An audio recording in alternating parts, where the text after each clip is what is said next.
Good morning, voice of many, honored guests. Can I get a show of hands for anybody who has traveled outside of the United States before? Okay.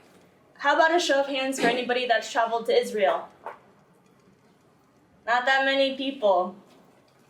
Well, I actually recently had the fortunate opportunity to be able to travel to Israel for over a week to visit my aunt. And I went there with my mother and my sister and one of my nieces. I'd love to share some of the experiences regarding the people, the places, and of course, most importantly, the food that I had the opportunity to conduct in while I was in Israel. I feel like it's true, the best way that you can get to know yourself and to understand and appreciate other people is to travel. So, first off, the one thing that I noticed about Israel is that their security is tight. To even get into that country, you have to show your passport at least 10 times. They pat you down, you go through multiple scanners, and you're still in the US when you're doing all this stuff. So even when we got to Israel a few days, I think we went about 3 weeks ago, when you arrive, there's this huge line to go through customs, and they question you just like any other country does, but they really go hard on who you're staying with, why you're there, how you know the other person, who packed your bag, things that I'd never really experienced before. So that was new to me. So we get to Israel, all 4 of us land, 5 of us, there's 4 of us, we're a little jet lagged, and we take a driver all the way to Haifa, where my aunt lives. Now my aunt works for the Center of Baha'i, and Baha'i is a fairly new religion. Show of hands of anybody who knows what Baha'i is. So Baha'i is actually the acceptance and promotion of all religions and equality for all people. And my aunt is a part of that, so we went to go visit her because you can only stay in Israel for a certain amount of time, and her time was almost up, so we were going to go see her. Haifa was a beautiful city. It was right on the coast. There was a bunch of castles that we visited, one of the most beautiful gardens I've ever seen in my whole life was through the Center of Baha'i. And then, of course, there was the Temple of the Bab, where the founder was actually buried. People say that Israel is one of the holiest places on earth, and you definitely get that sense of feeling once you go there. What I found interesting about Haifa was we were actually looking at that castle, right? And there was a little family-run restaurant, and they sold hummus. And when we walked past it the first time, the guy was really friendly. I could tell he knew our guide, but I was like, no, that place doesn't look that clean. I don't know about that. And then we go through the castle, and we come back, and we're starving. And the guy's so welcoming. He says, come in, come try this. And we go there, and our guide goes, just try everything. And I say, you know what? Why not? So we did, and it was the best meal of my entire trip. The best hummus I've ever had in my life. Kebabs, they had rice, they had French fries, surprisingly. But I was so happy we did that. I'm also going to be passing around something that I got in Haifa, which is made by a 6th-generation Iranian of copper, and he taught his son. It's actually a lost art form at this point, but it was really cool because they're all handmade. So I'm going to pass it around for everyone to look at.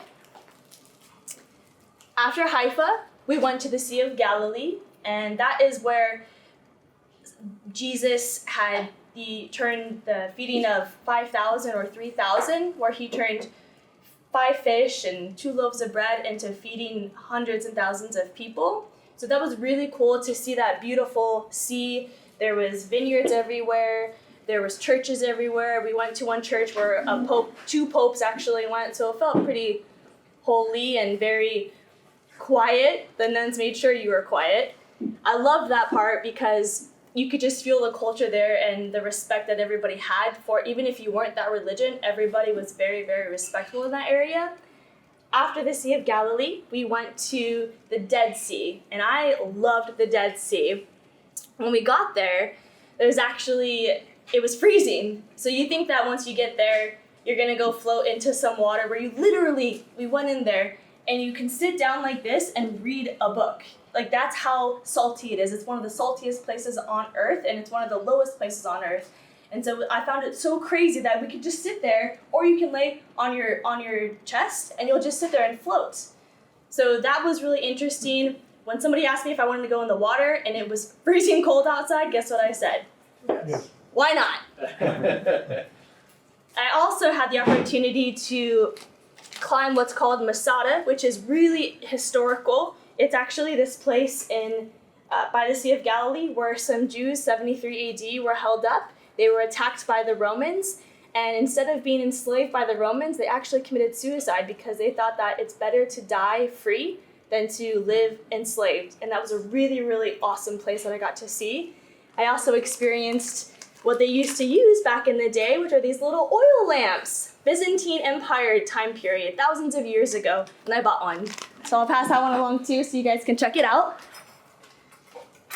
Lastly, we went to Tel Aviv, and Tel Aviv is known for a party. Everyone goes out, there's a huge nightclub, it's very city-like, like San Francisco, and you'd think that maybe me, oh, I'd love to party, but actually the most interesting thing I got from Tel Aviv was that on Sabbath, which is Saturday for the Jewish religion, nobody works, and everybody, including all of the fathers, were at the park that day. And I found that so incredible because you never see so many dads out with their children spending so much family time. So I really appreciated all of that.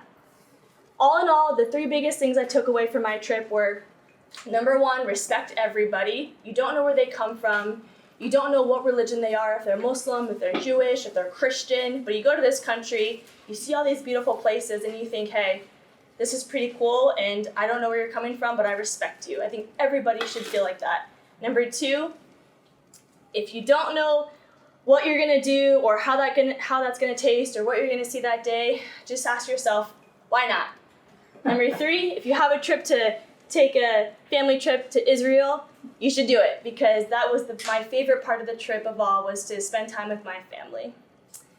I'll leave you with this. There's a lot of things that we want to do every day. Maybe not go to Israel, but maybe we want to try that new class. Maybe our friend asked us last minute to go to a late night concert. Maybe you want to try a new food. And I suggest you just ask yourself, why not? Mark Twain said, 20 years from now, your biggest disappointment isn't going to be what you did do, it's going to be what you didn't do.